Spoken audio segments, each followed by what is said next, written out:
Bien, merci Jean-Marie pour l'invitation. Merci à tous d'être restés. Alors, ce que je vais chercher à faire aujourd'hui, c'est à vous montrer comment est-ce qu'un chimiste peut chercher à développer des matériaux en se plaçant à la frontière entre chimie du solide, nanosciences, chimie des solutions, et aussi en gardant un œil sur ce qui se passe dans la nature. Alors, comme vous allez le voir, je vais beaucoup parler de nanomatériaux, donc je pense que c'est important que je les définisse pour commencer. Un nanomatériau, c'est un matériau qui a une échelle caractéristique inférieure à 100 nanomètres et qui apporte des propriétés bien spécifiques. Alors voilà ici 3 exemples de matériaux massifs, très schématiques, et 3 façons de diviser la matière à l'échelle nanométrique. La première façon, donc, ça va être de le découper en morceaux. Dans ce cas-là, je vais créer des objets avec une dimension inférieure à 100 nanomètres, je vais créer des nanoparticules. Autre possibilité, je crée des trous, je vais faire un matériau poreux. Troisième possibilité, je vais texturer la surface. Donc dans les 2 derniers cas, on parle plutôt de matériaux nanostructurés. Vous verrez que moi, je vais utiliser le terme nanomatériaux en englobant un petit peu tout ça, mais quand même, je vais parler beaucoup de nanoparticules aujourd'hui. Alors, dans tous les cas, je vais augmenter le rapport surface sur volume. Donc, ça va apporter des propriétés spécifiques liées à la surface. Par exemple, en catalyse, je vais augmenter le nombre de sites actifs par unité de masse de catalyseur.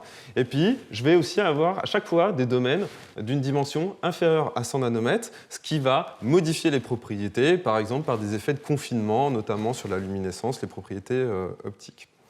Alors, donc les nanomatériaux en fait, sont déjà commercialisés dans un grand nombre de domaines, quand même essentiellement, si on s'intéresse aux nanoparticules, essentiellement quand même en tant que renfort mécanique ou additif pour contrôler la rhéologie. Aussi dans l'affichage, vous connaissez les boîtes quantiques utilisées dans les téléviseurs de nouvelle génération. Mais aussi évidemment en catalyse, je l'ai dit parce que ça a un intérêt pour les aspects surface, en médecine parce qu'on va pouvoir vectoriser un médicament dans le corps, et j'ai oublié de le mentionner, mais aussi évidemment technologie de l'information et de la communication, avec notamment le stockage de données. Donc ici, de façon très arbitraire, je vous ai cité 3 entreprises françaises dont le cœur de métier, c'est le développement de nanomatériaux. D'accord ? Alors j'attire votre attention sur un point, c'est la composition, les compositions qui sont utilisées ici. Donc vous voyez quand même silicium, carbure de silicium, oxyde de silicium ou de titane, etc. Un petit peu de chalcogéniant, mais quand même on a une diversité qui est extrêmement restreinte si on compare ça à l'ensemble des solides qu'on connaît par la chimie du solide. Et Jean-Marie en a montré des bons exemples tout à l'heure. Donc vraiment une diversité extrêmement limitée. Évidemment, cette diversité, elle est un petit peu plus large si on s'intéresse au monde académique. Voilà une étude bibliographique avec le mot-clé nanoparticules. Et là, on se rend compte que tout de même, on reste confiné à des familles de matériaux qui sont quand même assez restreintes. Donc essentiellement des oxydes, plutôt monocationiques, des polyanioniques, carbonates, phosphates, sulfates, puis aussi des métaux et des alliages, notamment des nanoparticules d'or pour leurs propriétés plasmoniques. Alors encore une fois, c'est vraiment un domaine de composition qui est quand même relativement restreint, notamment si on peut s'intéresser à ce qui se passe dans la littérature. Je vais juste vous donner quelques exemples où on voit ici par exemple un oxyfluorure développé pour faire de la photoélectrolyse de l'eau pour la production d'hydrogène. Ici un oxysulfure dopé avec différents éléments pour faire de l'imagerie biomédicale, ou encore des perovskites halogénés, très intéressantes pour le photovoltaïque, mais aussi pour les technologies de l'information, de la communication et les calculs quantiques.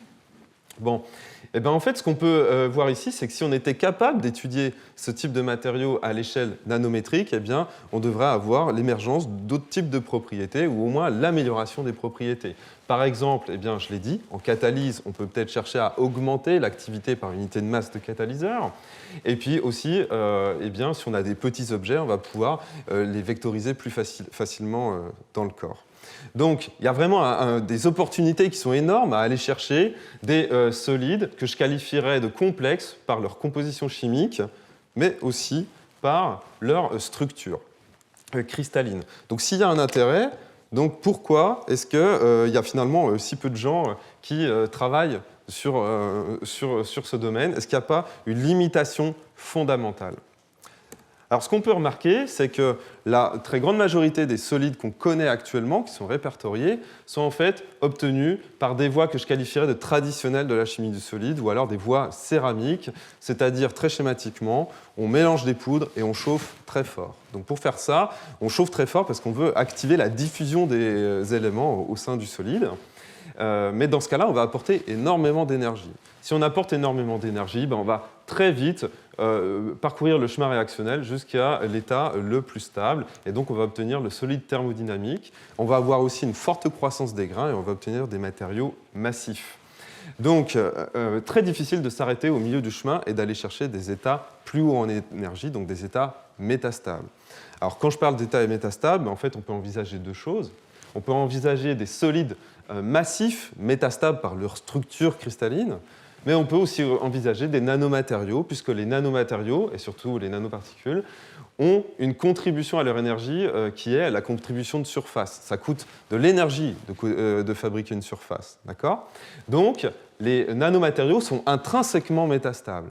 Ça veut donc dire que quand je vais vous parler maintenant de solides métastables, j'envisagerai des solides massifs métastables, mais aussi des solides nanostructurés. Et pour le chimiste du solide, si je devais simplifier la définition de la chimie des matériaux, je dirais que la chimie des nanomatériaux, c'est une chimie des solides fortement métastable.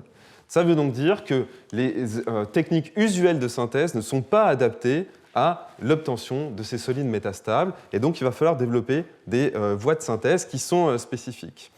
Alors, ceci dit, on peut quand même remarquer que le vivant, en réalité, sait déjà très bien manipuler les objets nanométriques. Je vais vous en donner 3 exemples.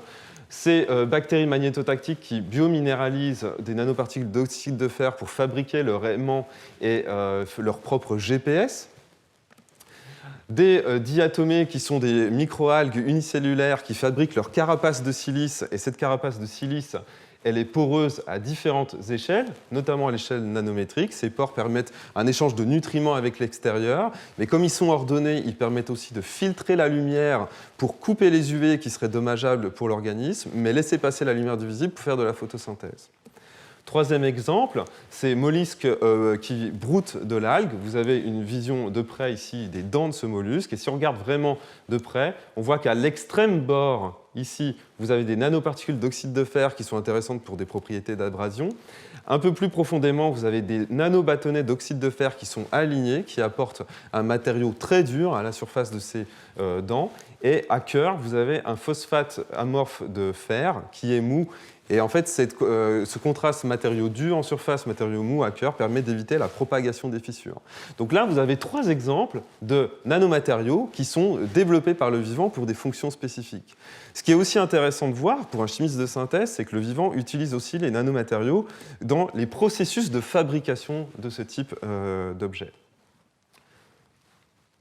Donc ici, par exemple, une épine d'oursin qui est fracturée, si on regarde de plus près, elle est faite de ces structures courbées qui, pour un cristallographe, se comportent comme un monocristal de calcite, c'est-à-dire un polymorphe de carbonate de calcium.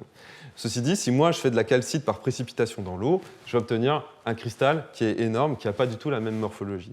Comment expliquer cette différence de morphologie ? Eh bien, si on regarde de plus près, on va s'apercevoir qu'en réalité, ces objets sont fabriqués par l'assemblage de nanoparticules de carbonate de calcium amorphe qui vont cristalliser au cours de cet assemblage en calcite avec une seule orientation cristallographique.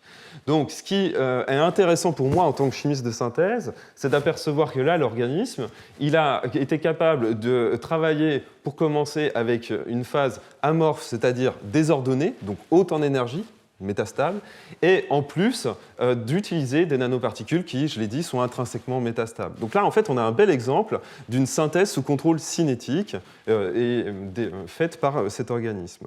Ceci dit, comme je vous l'ai montré jusqu'ici, là, on a des exemples avec des oxydes de fer, des oxydes de silicium, des carbonates de calcium. Finalement, à nouveau, la diversité elle est relativement restreinte. Donc comment est-ce qu'on peut chercher à s'inspirer de ce type d'approche, mais pour faire du contrôle cinétique de solides avec des compositions et des structures cristallines qui sont beaucoup plus complexes. Eh bien, on vient de le voir, donc les le vivant est capable de le faire sur une diversité assez restreinte, eh bien, on peut remarquer qu'en réalité, dans la nature, on peut trouver d'autres exemples de matériaux métastables qui, en réalité, ont été développés sans l'intervention directe du vivant. Voilà un exemple de nodules d'oxyde de manganèse qui croissent au fond des océans pendant des millions d'années. Si on regarde de plus près, à nouveau, vous voyez des objets nanométriques. Donc, on n'a pas forcément besoin d'avoir une intervention du vivant pour développer des matériaux métastables. Donc là, on est dans le domaine de la bioinspiration et des matériaux bioinspirés. Est-ce qu'on ne peut pas chercher à développer une chimie qui serait géo-inspirée? Donc ça veut donc dire, ce que je suis en train de vous expliquer, c'est est-ce qu'on ne peut pas envisager la Terre avec la grande diversité des conditions physico-chimiques accessibles comme tout simplement un laboratoire de chimie? Alors pour faire ça, il faut quand même se poser la question de l'ensemble des conditions physico-chimiques qui peuvent être accessibles. Donc pour ça, voilà un diagramme des pressions accessibles, présentes sur Terre et en fonction de la température. Donc voilà l'atmosphère, la croûte terrestre, le manteau terrestre, le cœur, le géotherme moyen. Je vais superposer là-dessus le diagramme de phase de l'eau salée, qui correspond à la salinité des océans. Les océans, justement, sont en général plutôt dans cette gamme-là. Un dernier domaine, c'est un domaine qui est assez vaste et qui englobe des conditions de volcanisme, des fumeurs hydrothermaux qu'on trouve dans certaines failles, et les évaporites, qui sont des sels fondus sur lesquels je reviendrai plus tard. Maintenant, ce qui est intéressant de voir, c'est comment est-ce que nous, on se place dans un laboratoire de chimie, je dirais, traditionnelle, chimie du solide. Voilà des réactions solide-solide, voire solide-gaz. En général, on se place plutôt là, on monte rarement à très haute pression. Et puis si maintenant on s'intéresse aux réactions en phase liquide, on a accès à des réacteurs qui nous permettent de travailler sous pression. En général, par des réactions hydrothermales ou solvothermales, on est plutôt dans cette gamme-là. Bon, ici, le message, c'est finalement comparé à ce que la nature propose, on travaille sur des gammes qui sont quand même extrêmement restreintes. Alors, est-ce qu'il y a un intérêt à aller chercher dans des conditions un petit peu plus larges? La réponse est oui, parce que si on s'intéresse à des synthèses qui sont faites actuellement, on s'aperçoit que certaines d'entre elles peuvent être reliées à des phénomènes géologiques. Par exemple, les conditions de refroidissement très rapides qu'on a dans le volcanisme, eh bien, ces mêmes vitesses de refroidissement et aussi de chauffe sont impliquées dans des techniques de synthèse d'alliage haute entropie pour le développement de catalyseurs, notamment de conversion du diazote. Les conditions hydrothermales, j'y reviendrai, on sait depuis bien longtemps que ça permet de développer des matériaux fonctionnels pour une grande diversité de domaines d'application. Il y a des gens aussi qui s'intéressent à l'eau supercritique, notamment à Bordeaux, pour développer des additifs pour faire des ciments à bas coût carbone. Et puis les sels fondus avec les évaporites, je vais y revenir tout à l'heure, ça peut permettre de développer des matériaux intéressants, notamment des catalyseurs. Puis ensuite, on rentre dans le domaine des hautes pressions, relativement faible pression, tout est relatif, avec le développement de matériaux à haute densité énergétique. Et puis aussi, si on va chercher à très haute pression, eh bien, notamment un sujet qui est très chaud en ce moment, c'est le développement de supraconducteurs à température ambiante. Vous voyez que depuis quelques années, en fait, on a en réalité explosé le plafond de verre sur les températures critiques des supraconducteurs. C'est parce qu'on les fabrique et qu'on les étudie maintenant à très haute pression, notamment avec des hydrures. Alors à partir de maintenant, je vais aborder certaines questions qui, à mon avis, sont intéressantes pour la chimie du solide. Et je vais me poser la question à chaque fois, comment est-ce que utiliser les nanosciences et s'inspirer de conditions géologiques peut me permettre de répondre à certaines de ces questions. Alors voilà un premier cas d'école, une première question, je l'ai oublié. Comment concevoir de nouveaux oxydes métastables? Et je vais me placer dans le cas où je fais de la synthèse dans l'eau. Comment est-ce que les synthèses dans l'eau peuvent me permettre de répondre à cette question? Je vais prendre un cas d'école qui est le développement de matériaux électrochromes, c'est-à-dire qui changent de couleur quand on leur applique une différence de potentiel. En général, ça marche par insertion et désinsertion de cations. Autrement dit, pour développer un vitrage électrochrome, en fait, on peut envisager de fabriquer une batterie à la surface du vitrage sur une vitre conductrice. Et par insertion de cations ou désinsertion, on va avoir un changement de couleur. D'accord ? Donc des matériaux phares pour faire ça, ce sont les oxydes de tungstène. Il y a une grande diversité de compositions aussi de structures cristallographiques. Ce qu'il faut retenir si on veut développer des oxydes de tungstène pour des matériaux électrochromes, eh bien, c'est que dans le cahier des charges, on doit avoir la capacité du matériau à faire une bascule redox entre du tungstène 6 et du tungstène 5. Donc si je suis avec un matériau qui est uniquement tungstène 6 WO3, je vais avoir un matériau complètement oxydé qui va être blanc ou transparent selon la mise en forme. Si maintenant j'insère du lithium ou des protons, je vais réduire une partie du tungstène 6 en tungstène 5 et je vais avoir du transfert de charge d'un site de tungstène à l'autre, ce qui va rendre le matériau bleu.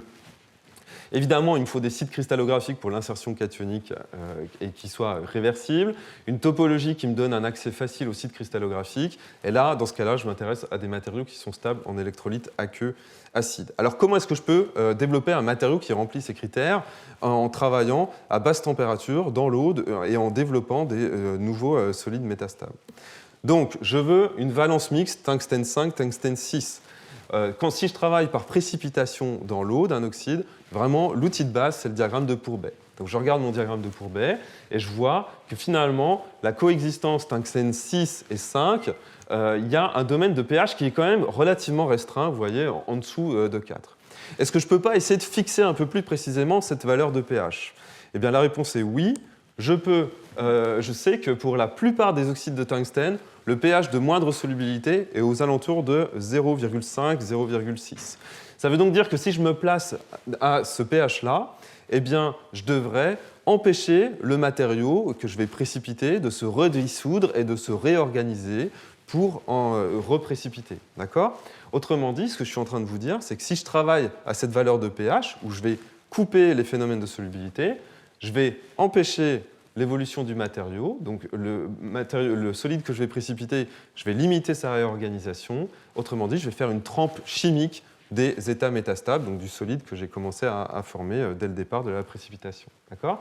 Pour éviter encore plus la réorganisation, je vais travailler à basse température, ici à 95 degrés.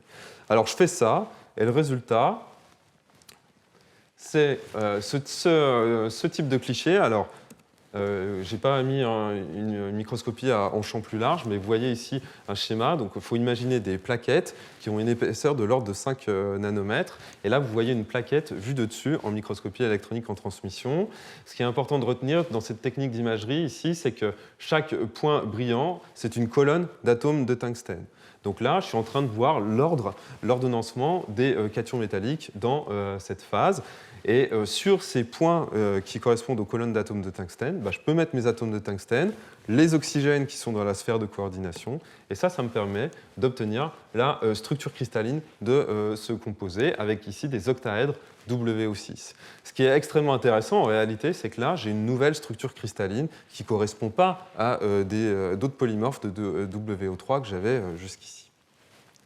Alors, quel est l'intérêt de faire ce type de matériaux ? Voilà. Eh bien, c'est que vous allez voir, en insertion de lithium, ici de proton, excusez-moi, je suis en milieu acide, eh bien, je vais colorer la phase, je vais réduire le tungstène 5, et ensuite je vais le désinsérer pour décolorer ce matériau que j'ai déposé sur un verre conducteur. Ce qui est intéressant, c'est que comparé à un polymorphe qui était connu, eh bien, en réalité, je vais avoir un switch redox qui est très rapide, et je vais avoir une amplitude colorimétrique qui est très intéressante. Ça, c'est dû à notamment le fait que j'ai créé d'autres sites d'insertion dans cette structure plutôt que dans la structure classique. Et en plus, j'ai une topologie qui me permet d'avoir un accès très facile à ces sites d'insertion. Alors, comment est-ce que je sais que j'ai une phase qui est métastable? Eh bien, tout simplement, si je traite thermiquement ce matériau, je vais avoir des transitions de phase vers des phases qui sont déjà connues et qui sont beaucoup plus stables. D'accord ? Donc là, j'ai vraiment une preuve de la métastabilité de ce solide. Et si je dois résumer ici l'approche, j'ai été capable d'obtenir ce solide métastable parce qu'on a une très bonne connaissance des mécanismes de formation du solide dans l'eau, et notamment, je sais sur quels leviers expérimentaux je peux travailler, donc ici pH et température, pour limiter la réorganisation du solide et donc isoler des états métastables. Alors en réalité, il y a peut-être un autre effet qui rentre en jeu ici, qui est vraiment lié à l'échelle nanométrique.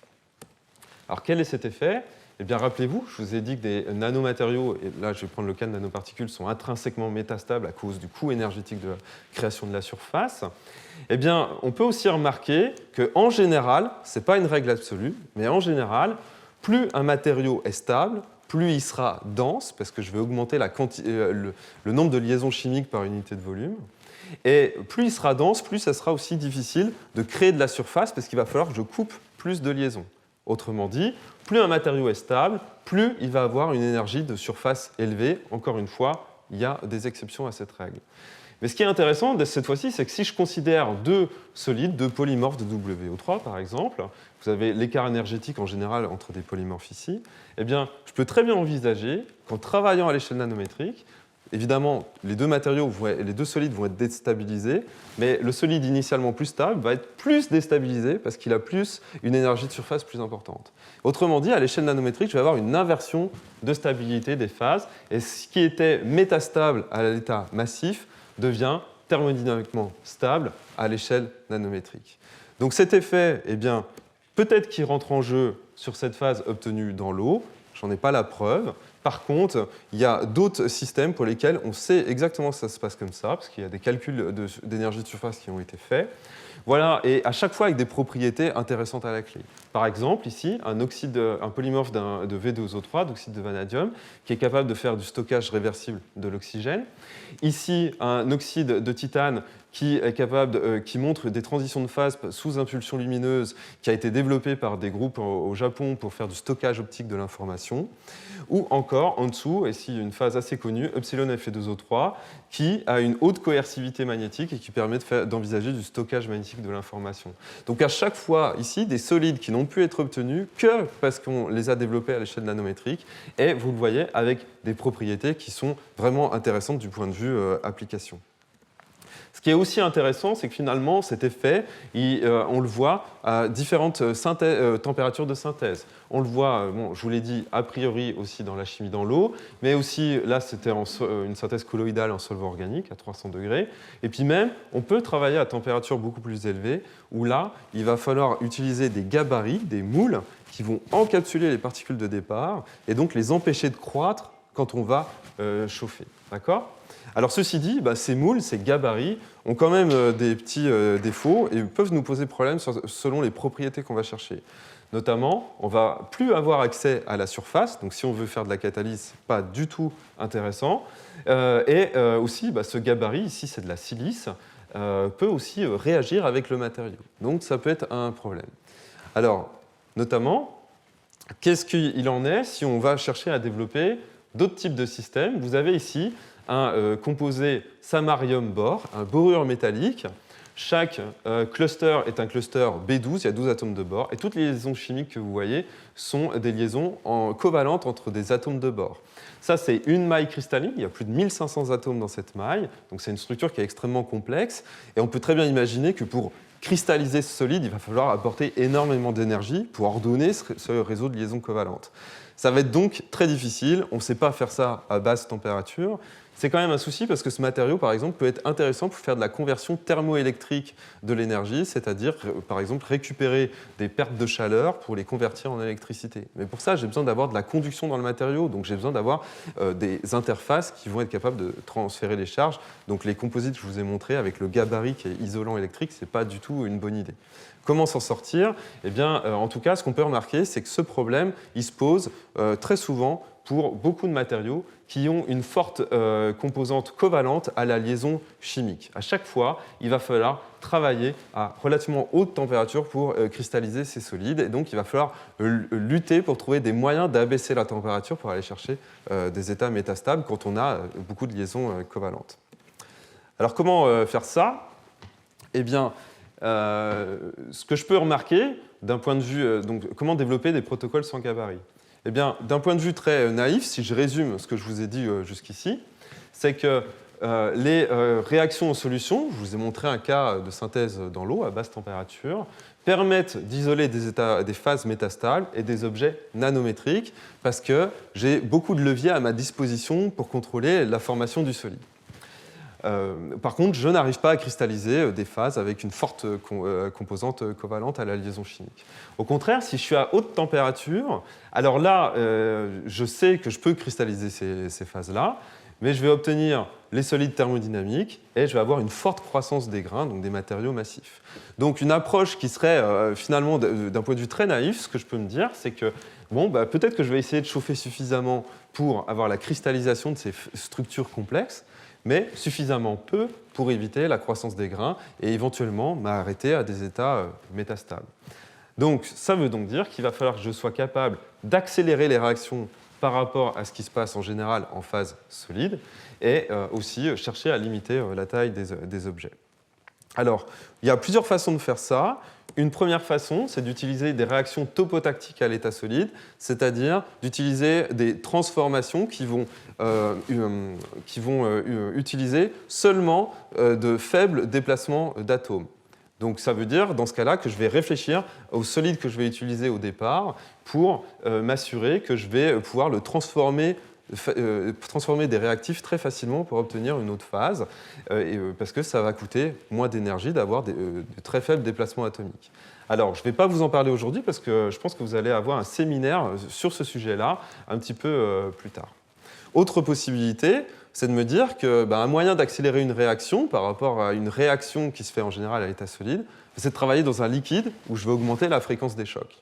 Comment faire ça? Il me faut un liquide qui soit stable en température, donc je l'ai dit, entre 300 et 1000 degrés, donc je peux oublier les liquides organiques. Et travailler dans l'eau à ces températures, ça veut dire travailler sous pression. C'est possible, mais c'est très coûteux et c'est quand même relativement difficile. Alors comment faire? Eh bien, je peux à nouveau me tourner vers des phénomènes géologiques. Et ce que je peux regarder, ce sont ces rubis bien spécifiques, qui sont des rubis sang de pigeon qu'on trouve dans certaines parties de l'Inde et notamment au Pakistan. Et en fait, dans ce cas-là, ces rubis, on les trouve, ils sont engoncés dans une gangue de sel qui est essentiellement NaCl, KCl et puis aussi du sulfate de calcium. Donc la cristallogénèse, en fait, dans la nature de ces rubis, elle est assez simple. En réalité, on avait des mers il y a très très longtemps qui se sont évaporées, les sels se sont déposés, on a eu une couche de sel, un mélange de sel qu'on appelle une évaporite. Et ensuite, par des processus de subduction, de tectonique des plaques, eh bien, ces évaporites, cette couche de sel a été emmenée en profondeur, elle est montée en température au-dessus de 600 degrés, et là, le mélange de sel a commencé à fondre. Et il se trouve que dans les endroits où ces sels sont fondus, eh bien, en fait, ce liquide est en sandwich entre deux plaques de marbre qui contiennent de l'aluminium, des sels d'aluminium, des cations, aluminium, chrome et vanadium, qui sont en fait les constituants de ces rubis. Et donc dans ce cas-là, eh bien, le sel fondu va venir dissoudre ces constituants des couches de marbre, et quand la concentration dans le sel sera suffisamment importante, on va avoir la précipitation de ces rubis. Alors évidemment, ça se place sur une échelle de temps qui est géologique. Donc, ce que moi j'en tire comme enseignement d'un point de vue synthèse, c'est que finalement, des mélanges de sels inorganiques sont intéressants pour faire de la synthèse à haute température, parce qu'en tout cas, ils sont thermiquement stables. Donc, concrètement, voilà un exemple, un mélange de techniques LiCl-KCl qui fond à 350 degrés. Au-delà de ce point de fusion, c'est un liquide qui a la viscosité de l'eau, donc je peux envisager de faire la synthèse là-dedans. Donc, viscosité de l'eau, je l'ai dit. Stabilité thermique, ça dépend énormément de la composition, mais en général 900 degrés. Pression de vapeur négligeable, vous allez voir un peu plus tard que pour nous, c'est très important ça. Et on dit souvent dans la littérature que ça permet de solubiliser énormément de choses. En réalité, si vous commencez à chercher des valeurs de solubilité, eh bien, on se rend compte que finalement, on ne connaît pas encore grand-chose sur le sujet. Alors concrètement, comment est-ce que ça se passe une synthèse en sel fondu ? Eh bien, je mélange sous forme de poudre les sels qui me fourniront le milieu fondu, et je mélange aussi les réactifs qui sont sous forme de poudre. Une fois que c'est mélangé, eh bien, je monte en température, le sel fond, et la réaction entre les réactifs va avoir lieu dans l'état liquide. Une fois que la réaction est terminée, je redescends en température, le sel se fige, il va encapsuler le solide que j'ai formé, les particules, et ensuite je vais le laver, par exemple à l'eau, pour récupérer une poudre qui contient ce matériau. Alors, ça a l'air très simple comme ça. En réalité, il y a des choses qu'il faut garder en tête. La première chose, c'est que c'est extrêmement difficile de s'affranchir de l'ensemble du sel qu'on a formé. Est-ce qu'on ne va pas avoir des inclusions de sel dans le matériau? Est-ce qu'il n'y a pas du sel qui va rester en surface? Vous verrez que ça peut être un problème, mais qu'on peut aussi tirer parti de cette réactivité des sels. Et puis aussi, ce sont des milieux qui sont assez corrosifs, donc il y a vraiment un savoir-faire à acquérir sur quel récipient je vais utiliser avec quel milieu réactionnel. Alors pour les gens qui font de la chimie du solide, eh bien, vous me direz qu'en fait on n'invente rien ici parce qu'on fait de la synthèse en flux qui a été développée il y a bien longtemps, notamment par Henri Moissan et Paul Lebeau. Je vous invite à revisionner le cours de Jean-Marie en 2016 sur ce sujet-là. Ce qu'il faut retenir quand même, c'est que les synthèses en flux ont été développées historiquement pour faire de la croissance de monocristaux, donc des objets qui sont très gros. Nous, ce qu'on cherche à faire, c'est le contraire, et isoler des états métastables. Ça veut dire que plutôt que traditionnellement, on va se placer sous contrôle thermodynamique, là, je cherche à faire des réactions sous contrôle cinétique. Donc c'est comme ça qu'on va revisiter des techniques traditionnelles et essayer de jeter un regard nouveau sur ces techniques. Comment faire du contrôle cinétique dans ces milieux-là? Principalement, je vais m'intéresser au profil de température et je vais m'intéresser à la réactivité chimique dans ces sels fondus. Donc, première question dans ces sels fondus, c'est comment est-ce que je peux chercher à orienter les chemins réactionnels? Comment est-ce que je peux orienter la synthèse vers une phase plutôt qu'une autre? Et pour ça, je vais prendre un cas d'école qui est cette perovskite, lantane 2 tiers, strontium 1 tiers et MnO3. Elle est connue beaucoup par les physiciens pour la magnétorésistance colossale. Je ne vais pas en parler aujourd'hui. Elle est aussi intéressante pour les gens qui développent des piles à combustible en tant qu'électrocatalyseur sans métaux précieux pour la réaction de réduction du dioxygène. Alors, il y a beaucoup de choses, il y a un cahier des charges assez long à remplir pour faire un électrocatalyseur qui soit performant.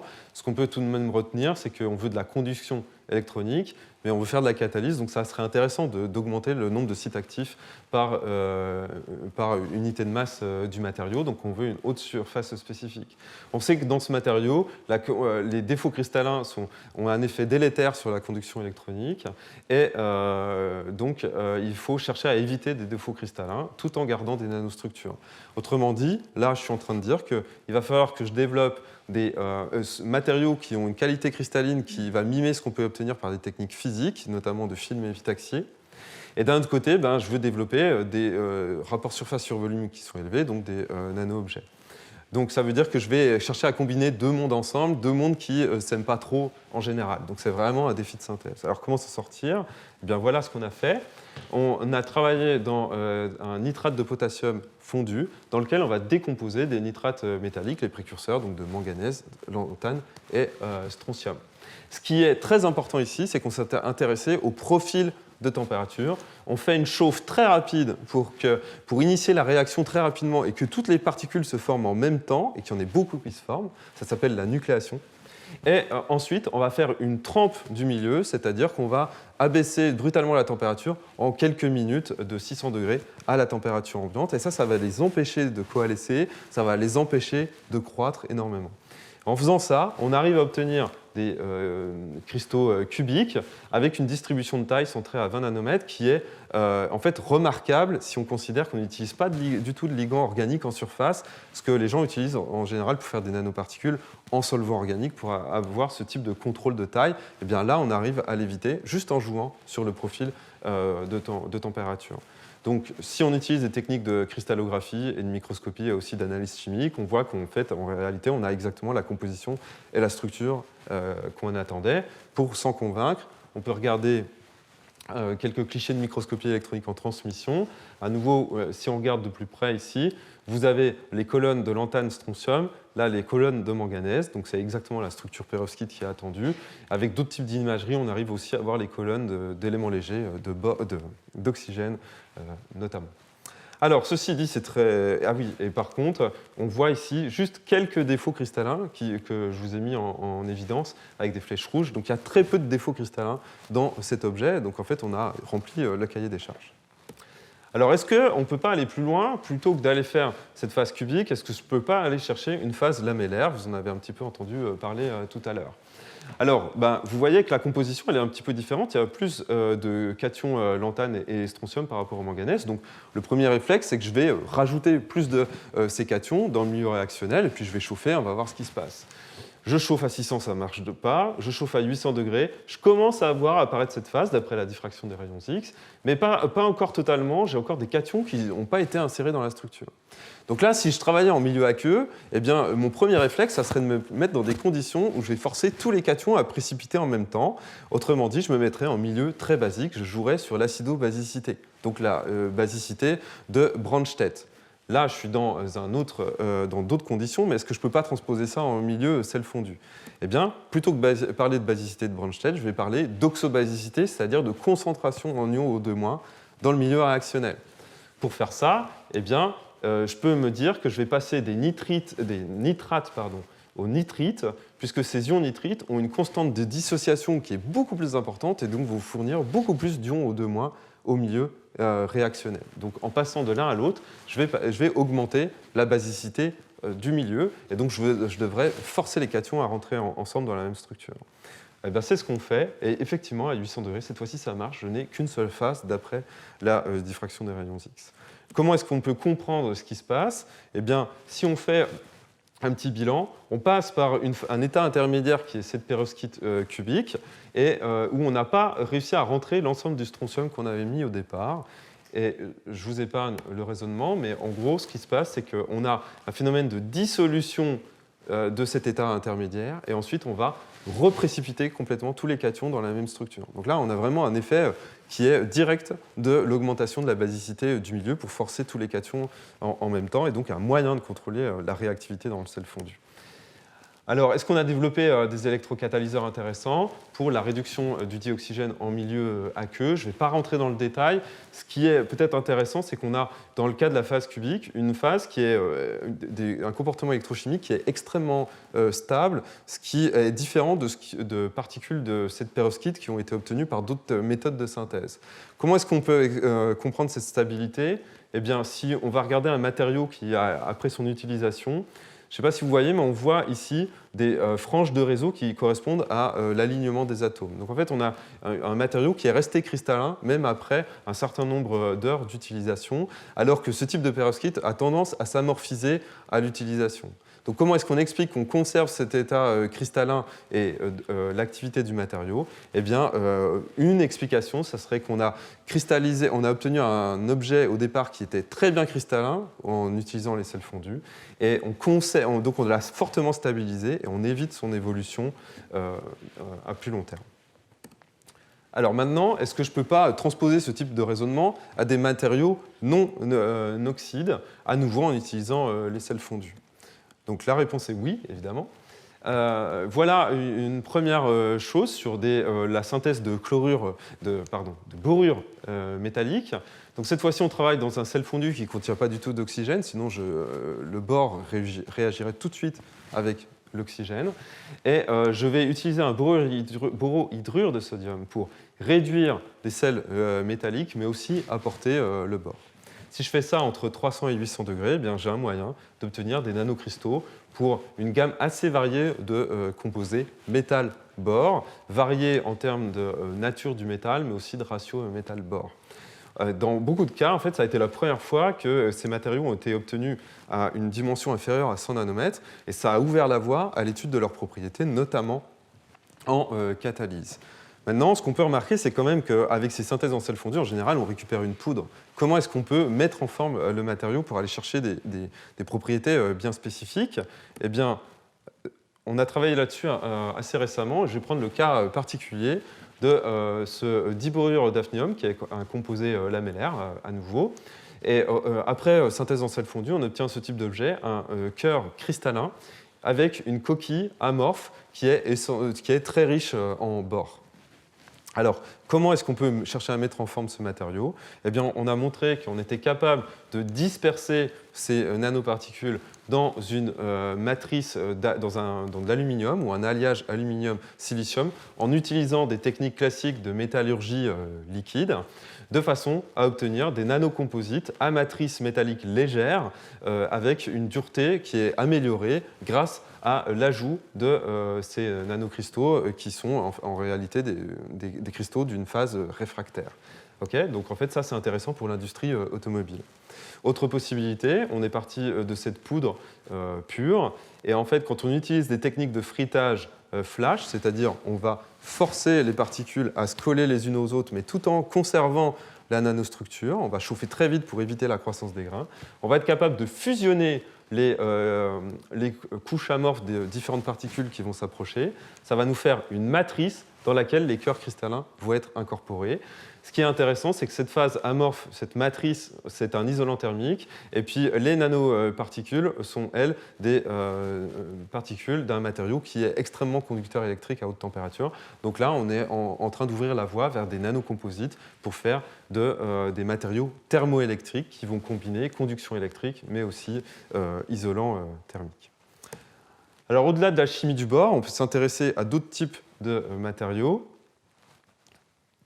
que sont les composés métal-silicium, les siliciures métalliques, donc qui sont connus depuis bien longtemps, à l'état massif pour leurs propriétés de renfort de composite, aussi des propriétés de supraconductivité, thermoélectricité et magnétisme.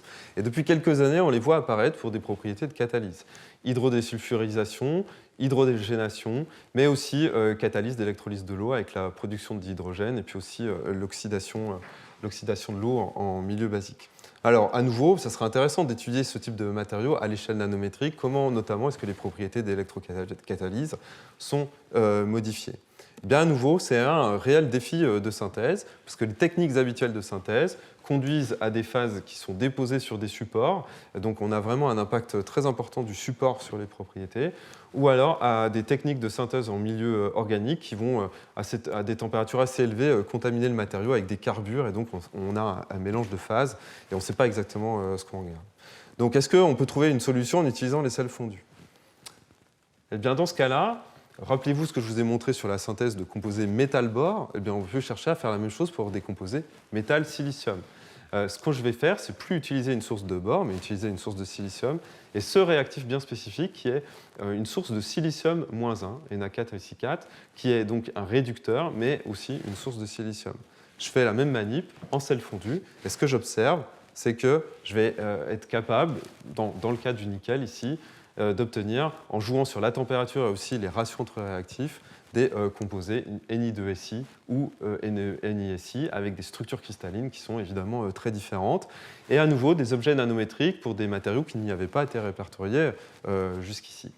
Ceci dit, il y a quand même un bémol ici, c'est le contrôle de forme et de taille qui est quand même fortement améliorable. Vous avez une distribution en taille ici qui est quand même relativement large. Est-ce que je ne peux pas chercher à améliorer ça en m'intéressant cette fois-ci non seulement aux sels fondus, mais aussi à la réactivité des nanomatériaux dans les sels fondus. Donc cette fois-ci, je vais changer un petit peu mon protocole de synthèse et je vais me poser la question, est-ce que je ne peux pas travailler en utilisant des nanoparticules comme réactifs? Donc je vais utiliser des nanoparticules de silicium, ici de 40 nanomètres de diamètre, et je vais chercher à incorporer du métal dans ces particules, donc à convertir ces particules de silicium en composés métal-silicium, en siliciure métallique.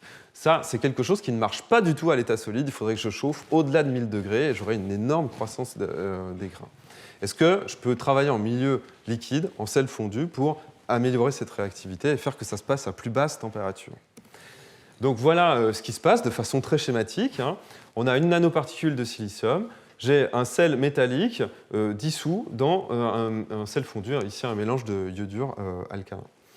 Ce qui va se passer en surface des nanoparticules, c'est que je vais réduire une partie les cations métalliques en métal 0. La contrepartie, c'est que je vais oxyder une partie des particules de silicium en Si4+. Le Si4+, va ensuite se combiner avec les iodures du milieu réactionnel pour faire du Si4. Je vais y revenir tout de suite.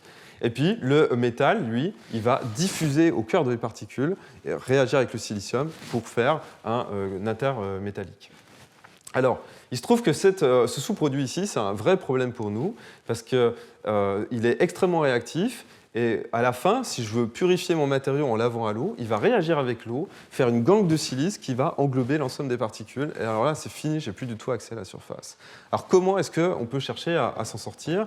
Eh bien, c'est là que vient une spécificité des sels fondus, parce que leur pression de vapeur saturante très faible me permet de travailler sous vide, donc je peux faire la synthèse en phase liquide en même temps que je pompe.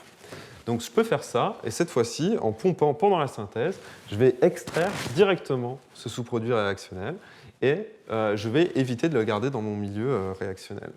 Donc ce qui me permet, à la fin, eh bien, d'obtenir, vous avez ici un exemple où on est capable d'obtenir des composés multimétalliques, nickel, fer, silicium, où on arrive à doser, à contrôler le ratio nickel-fer. Donc voilà ici des cartographies chimiques qui vous montrent que nickel, fer et silicium sont en fait colocalisés dans le cœur de la particule ici. Et vous avez ici une couche amorphe qui est essentiellement de la silice qui vient de l'exposition à l'air du matériau. Alors, je ne vais pas rentrer dans le détail à nouveau, mais ce qu'il faut retenir, c'est qu'en fait, on obtient des matériaux qui sont extrêmement actifs en électrocatalyse d'oxydation des ions hydroxydes en milieu alcalin.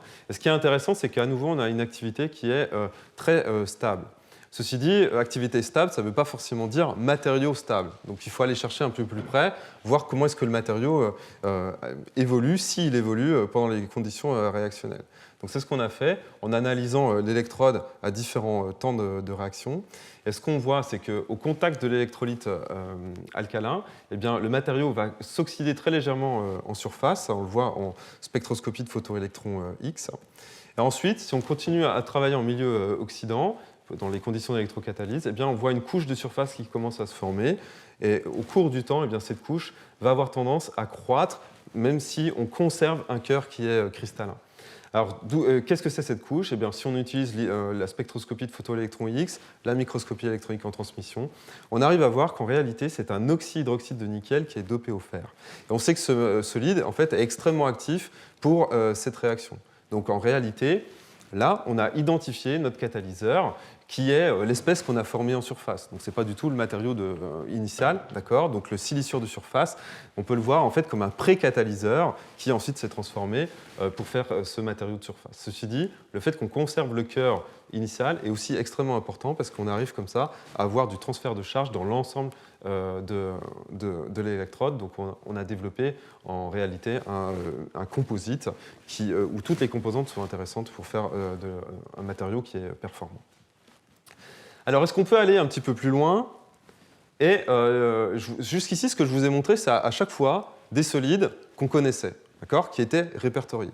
Est-ce qu'on ne peut pas aller un peu plus loin et aller chercher ces conditions de synthèse sous contrôle cinétique pour isoler des nouveaux solides? Je vais chercher à vous en montrer deux exemples. Premier exemple, où je vais chercher à tirer parti de la réactivité des nanomatériaux, mais aussi des sels fondus.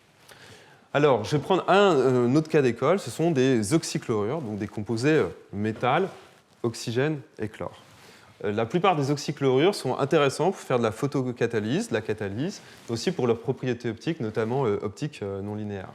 Seulement, ils ont un réel problème de stabilité chimique, parce qu'ils ont une structure lamellaire d'où les ions chlorure peuvent partir très facilement. Et puis en plus, leur structure de bande, je ne vais pas m'attarder là-dessus, mais finalement, ce qu'a montré Jean-Marie en fait, s'applique à ces cas-là. En fait, ils ont une tendance à la photocorrosion qui est extrêmement importante, donc ils sont très peu stables. Alors, comment est-ce que je peux chercher à augmenter la stabilité de ces matériaux? Eh bien, je peux déjà chercher, plutôt qu'avoir un matériau lamellaire, à augmenter la connectivité 3D. Dans la slide d'après, je vais vous montrer comment on a fait, mais je vais déjà vous montrer ce qu'on a obtenu. Donc voilà ce qu'on a obtenu. Donc c'est un oxychlorure de zinc et de silicium sous forme de nanobâtonnets ici, et avec un diamètre entre 25 et 100 nanomètres. Toutes les techniques de cristallographie nous montrent qu'en réalité, ici, on a un nouveau solide, on a une nouvelle structure cristalline. Impossible de croître des monocristaux, donc il faut se débrouiller avec ce type d'objet. Donc pour ça, on a utilisé une technique spécifique de cristallographie dans un microscope électronique qui permet de faire de la diffraction sur monocristal, mais des monocristaux de 50 nanomètres. Ce qui nous a permis ensuite, par affinant en utilisant la diffraction de rayons X sur poudre, mais aussi la RMN de l'état solide, les analyses de distribution de paires en diffusion des rayons X, de proposer une structure qui est celle-ci. Donc vous avez ici des tétraèdres SiO4 et des tétraèdres en bleu zinc, oxygène, je ne vous les montre pas les oxygènes, chlore, où les atomes de chlore en fait pontent entre deux tétraèdres. Alors comment est-ce qu'on peut expliquer la formation de ce solide? Eh bien, effectivement, je l'ai affiché très vite, qui effectivement est extrêmement stable comparé à d'autres types d'oxychlorure qui étaient connus jusqu'ici. Eh bien, en fait, ce qu'on a fait, c'est qu'on a travaillé dans un mélange fondu NaCl ZnCl2, qui est le milieu réactionnel, mais aussi la source de zinc. On utilise à nouveau cette source de silicium -1. Il n'y a pas du tout d'oxygène, et ça nous permet de contrôler exactement la quantité d'oxygène qu'on va ajouter. Donc, on ajoute cet oxygène en fait en utilisant de l'eau, dans des conditions qui sont dans des proportions qui sont bien contrôlées. Est-ce qu'on peut maintenant imaginer, si on fait de la rétrosynthèse, eh bien on peut très bien imaginer que ce tétraèdre SiO4, en réalité, il vient du silicium qui a été oxydé par cette source d'oxygène. On fait comme ça des tétraèdres SiO4.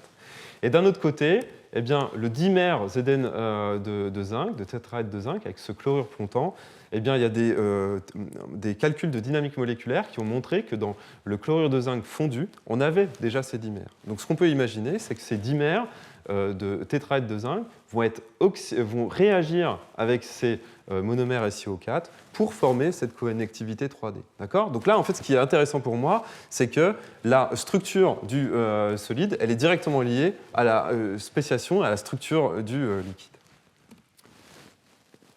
Autre exemple, cette fois-ci sur des non-oxydes. Si je reprends le cas des borures métalliques, rappelez-vous, je vous avais dit, j'utilise une source de métal qui est en fait un sel métallique. Cette fois-ci, je vais changer le réactif, je vais utiliser une source de carbone, un polymère, un polyéthylène tout simplement. Et je vais changer la nature du sel, je vais me mettre dans un sel NaI fondu.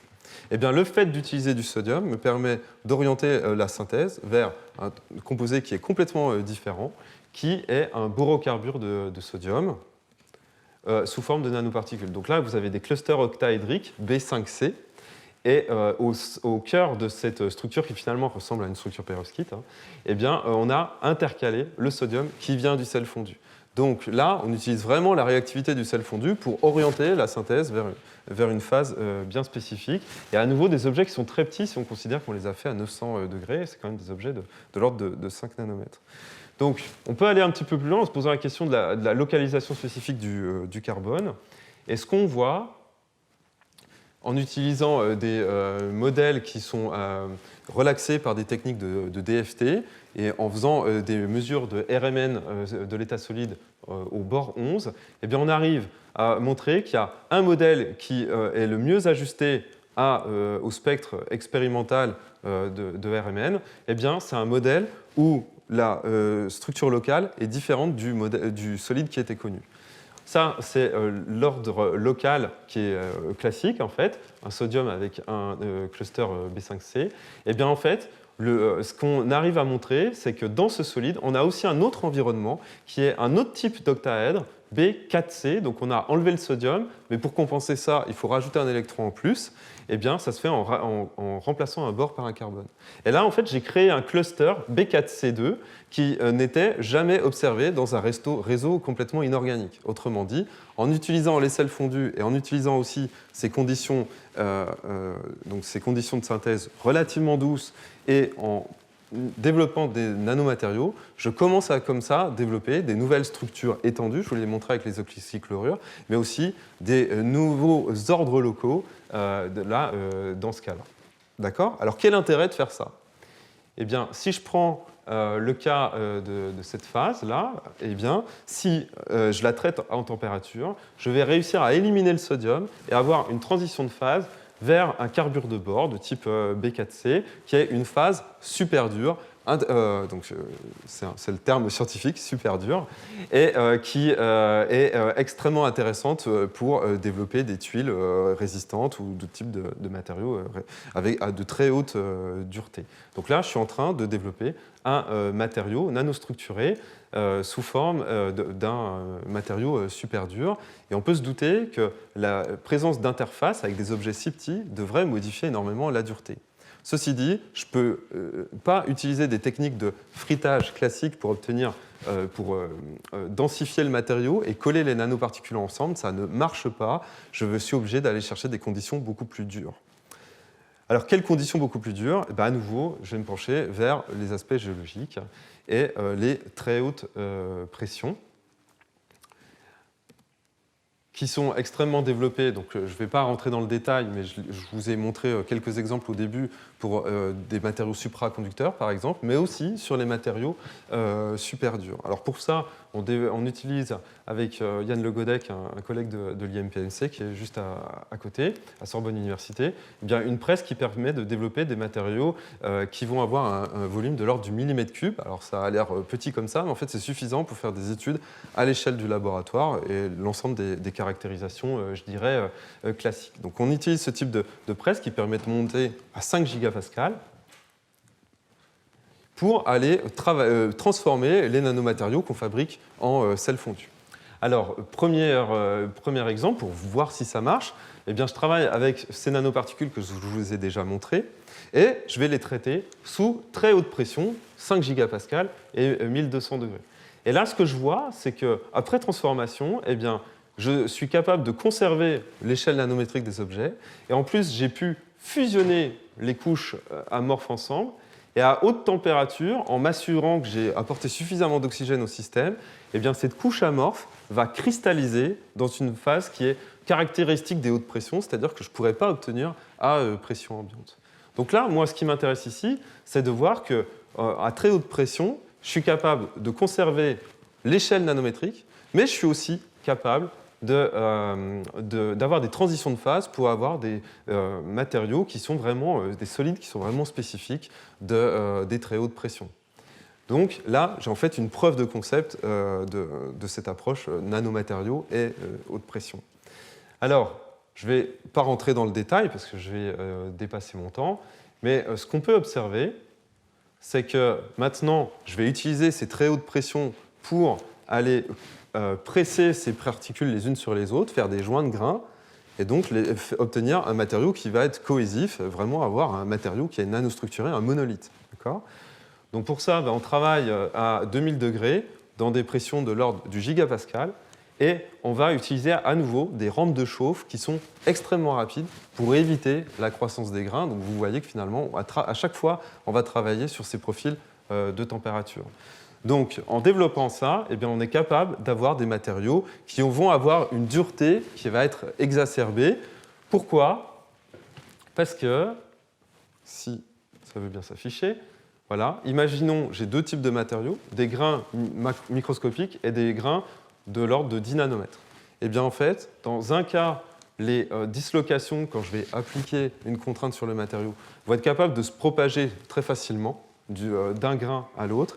Si j'obtiens des nanomatériaux, eh bien, je vais pouvoir éviter le passage d'une dislocation d'un grain à l'autre. Donc en fait, comme ça, je vais augmenter la dureté. Ça s'appelle l'effet Hall-Petch. Et je ne vous montre pas les valeurs, mais en fait, effectivement, ça fonctionne sur ce type de matériaux. Et comme ça, on peut développer des matériaux nanostructurés et super durs. Alors, il est temps de conclure. Donc, ce que j'ai cherché à vous montrer ici, c'est qu'en se plaçant à la frontière entre chimie des solides et nanosciences, en fait, on peut réfléchir à des conditions de synthèse. Et là, je vous ai montré comment est-ce qu'on pouvait s'inspirer de conditions géologiques pour en fait construire une sorte de boîte à outils pour le chimiste pour chercher à faire de la synthèse de matériaux. Donc, je vous ai montré qu'on était capable d'utiliser la réactivité, donc dans ce cas-là essentiellement dans des phases liquides ou à très haute pression, pour orienter les chemins réactionnels et aller vers différents types de solides. Donc on a vu des solides à composition et structure complexes, Quand je dis complexe, ça veut dire que ça diffère énormément de ce qui est étudié en général à l'échelle nanométrique, mais aussi d'un point de vue plus général dans l'industrie.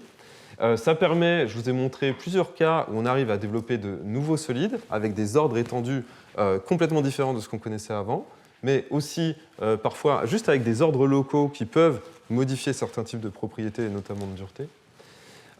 Donc évidemment, dans ce cas, je vous ai montré souvent des objets nanométriques, des propriétés améliorées, donc on a parlé un petit peu de catalyse, ou modifiées, j'aurais pu aussi vous parler de transport de spin, de magnétisme, propriétés de dureté, je vous ai expliqué qu'on pouvait chercher à augmenter la dureté des matériaux en les développant à l'échelle nanométrique.